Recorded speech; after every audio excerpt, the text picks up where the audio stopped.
Grabe, ang sarap talaga. Walang eme guys, masarap siya.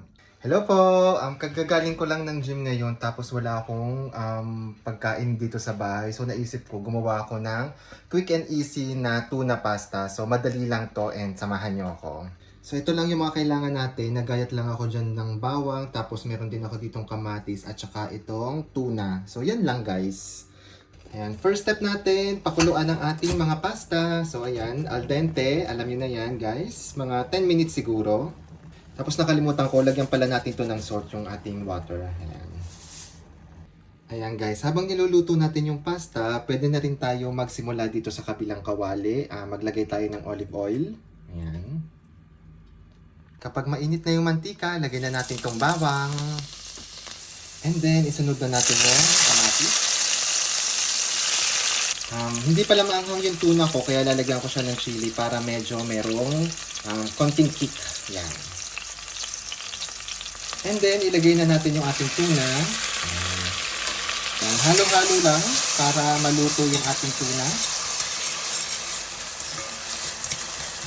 Guys, yung tuna pala na ginamit ko ay spring water, kaya tinanggal ko yung sabaw niya. Pero kapag po sa Pilipinas, walang may ganito or parang in oil yung tuna natin, pwede nyo pong gamitin yung oil nun para mas malasa. So, yun yung ilalagay ninyo sa pagigisa, diba? Ito, kapag al dente na yung ating pasta, pwede na natin siyang ilagay dito sa ating mga tuna. Ayan. So, ilagay lang natin to. So guys, nalipat ko na lahat ng pasta. Tapos ang gagawin ko, lalagyan ko siya ng pasta water. Ayan. Tapos halo-halo lang. Sobrang dami kong tuna nilagay kasi nga, wala lang. Gusto ko lang maraming tuna. Pwede naman ninyong dagdagan yung pasta guys if feeling nyo sobrang dami nung tuna. Parang feeling ko napadami yung tuna ko. Pero okay lang yan.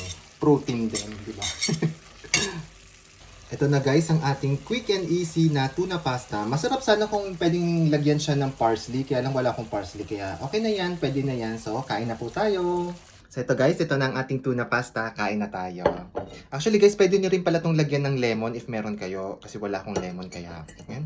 Actually guys, natutunan ko kapag nagluluto ka ng pasta, parang kung kahit ano na lang anong available na ingredients, pwede na yan, di ba? Kung kulang, okay lang yun. Hindi naman kailangan complete, di ba? Pero wag sana tayo i-bash ng mga taga Italy kasi sila yung expert talaga sa pasta eh. Teka, kain muna ako.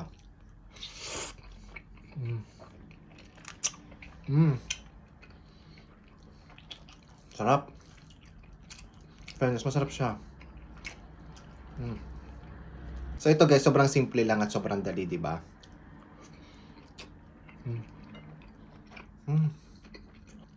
Grabe, ang sarap talaga. Walang eme guys, masarap siya. Sobrang dali lang gawin, tapos ang sarap pa. Nakailang sarap talaga ako. Pero yung kainin ko muna, ubusin ko muna yung aking dinner. And thank you po sa pagsama sa akin. Bye-bye po.